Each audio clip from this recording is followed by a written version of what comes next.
should I go freelance? That's a question that I hear quite a lot. I see it quite a lot online, and I see a lot of success stories of people who have done it online, whether it's starting their own business or whether it's, being a music producer or a photographer or something creative. For me personally, I make videos. That's what I do for a living now, and I do it full time.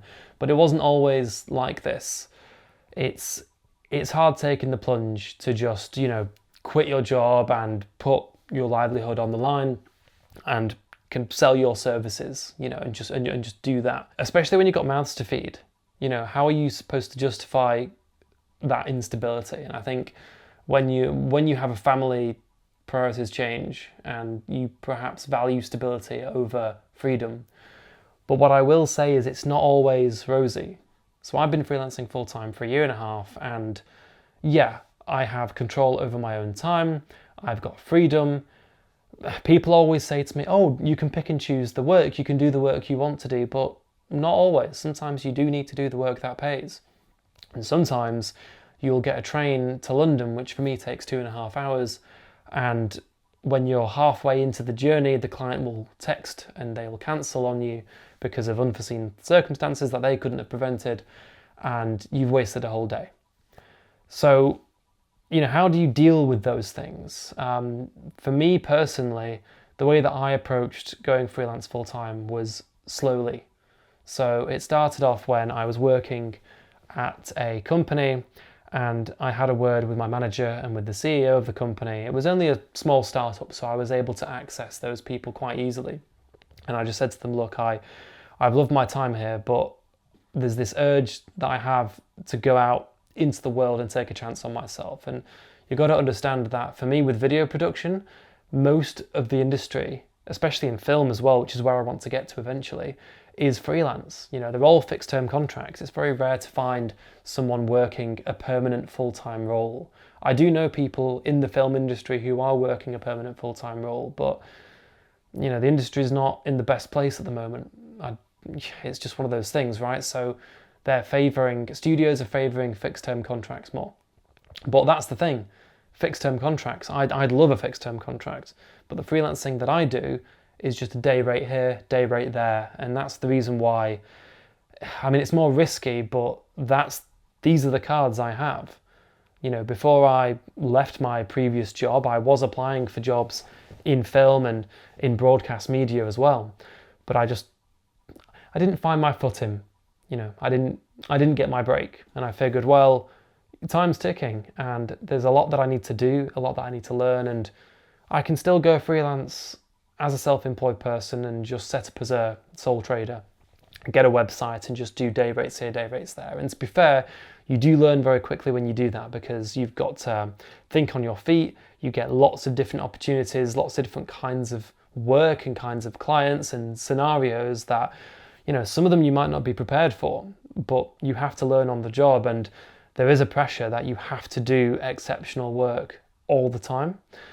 And that might sound a bit extreme, but if you think about it, you're only as good as your last job. Now, that isn't always true, but it's what I learned from doing, and it's what I was told before I started doing this. So the fact is, most of my work comes from referral, either a client that comes back to me because they liked what I did for them last time, or a client who has been, given a good testimony from someone that I've already worked with in the past. So yeah, I've managed to make it work where I just do days here, days there, in and out. It could be in any city, could be anywhere in the world, it doesn't matter. If you need me to film, I'll do that. Just give me a brief and I'll do it. Might not always be the most creative things in the world. Sometimes you're working with clients who really don't really know what they want, and you have to tell them what they want. You have to show them what they want. But these are soft skills that are extremely valuable, and I don't look back on it. There's been a few jobs I've done that have been a bit ropey, and the clients always come out happy, and they've always come back. And I've noticed as well in recent months I've been getting less and less requests to make changes on an edit that I've done, which I'm really grateful for, because it just means that I'm getting a better understanding for the clients that I work for. And a lot of the clients I work for, again, are recurring and regular clients, But what I would say is, when starting out, I was quite lucky because I had a full-time job and I had a word with my manager and the CEO, and I just basically asked them if I could look at reducing my hours, if I could just tone it down a little bit, just so that I've got a bit more free time to actually go out and, get some work and go as a self-employed freelancer. And luckily they said yes. They looked at the work that we were producing. We'd recently hired a junior in my area, so it wasn't just me. There was someone who could pick up some of the weight, if you will. And it worked out, because it was 2 months before I had a single paying job after that. 2 months. So if you think about it, if I'd have just gone freelance and quit my job and that was it, that's 2 months before I got a single bit of pay. And the pay that I got in the early days was very little. It might have been a day here, half a day there, maybe a couple of hours to do a bit of an edit, and it didn't really pay much. But over time, you build a reputation, you send emails, you go to networking events, and you try to mingle, you try to meet people, you try to let people know that you exist. One thing that helps as well is having a retainer client. Now, you'll see on YouTube and other places, people, these gurus who say you need to get, do you want to earn $10,000 a day? And you can do this by having like 1 million retainer clients. But you've got to ask yourself, when have you then got the time to do the work? I mean, you can have all these retainers, but each client is bespoke to what they want. I work across many different sectors and industries. I work in entertainment, I work in fashion and textiles, I work in manufacturing, I do weddings, I do motorsport, I do all sorts of things. So if you've got a load of retainer clients, well, if I had all of my clients on retainer, they've very different needs, and I'm not confident I would be able to sleep and actually, get everything done to a good standard that would allow them to be happy to, renew the contract every month. So I think but I have one retainer client, and that works quite well because, it might not be much. It might just be enough to pay the mortgage, or it might be enough to pay for your monthly food bill.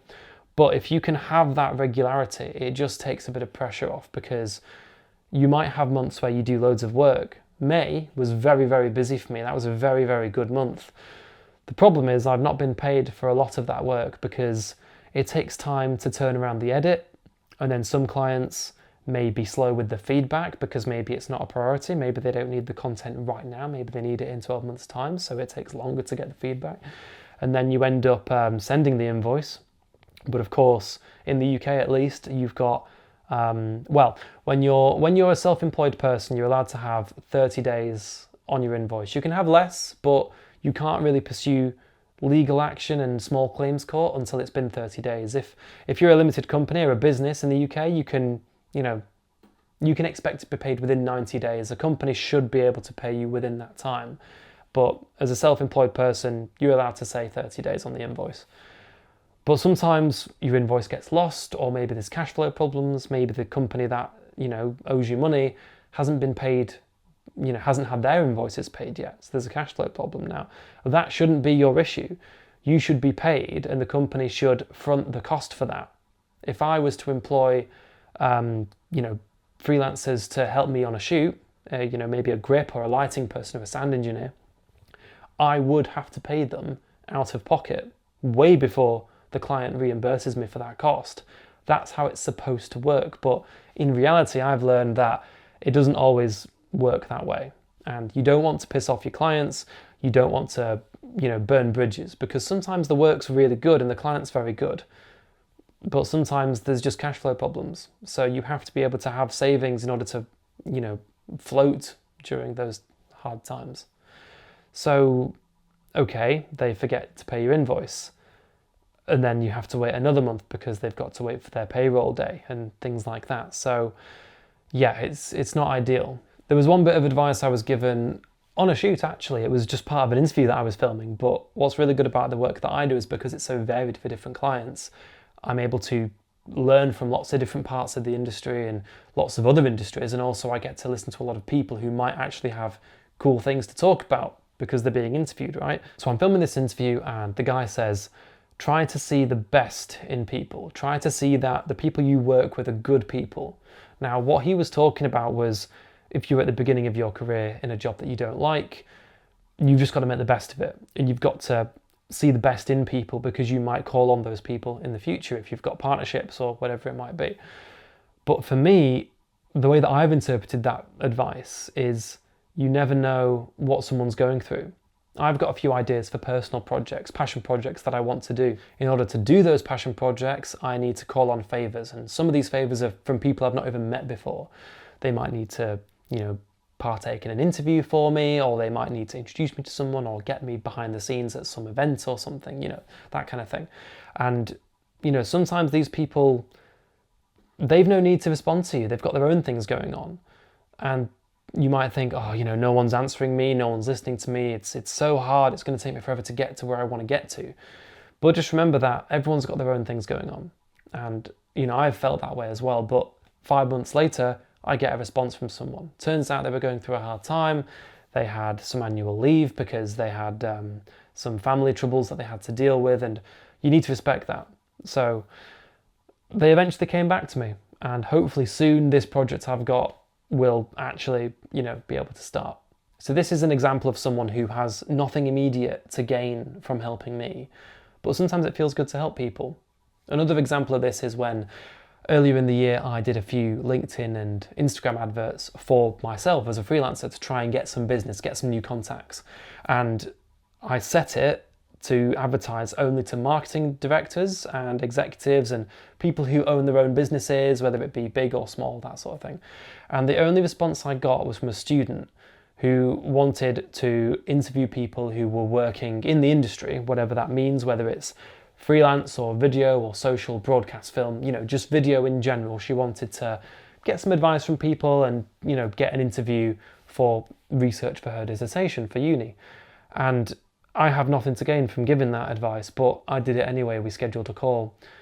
Did make me wonder though as to why only a student got back to me when I specifically asked for people who own companies to, because they're actually useful. A student can't really employ me to do some work. That's not really, students want work. They don't want to pay people to do work typically, right? So I found that a bit strange. It makes you question where you should spend your money on your ad campaigns. And I've got one more example of why you should see the good in people.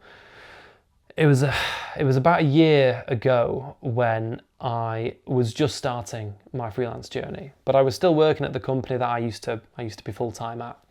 And this company, in their office, they have an event space downstairs which belongs to the building, and lots of different events take place. I think this one was to do with AI, and there was a stage, there was people giving keynotes, and there was a couple of guys with cameras filming it.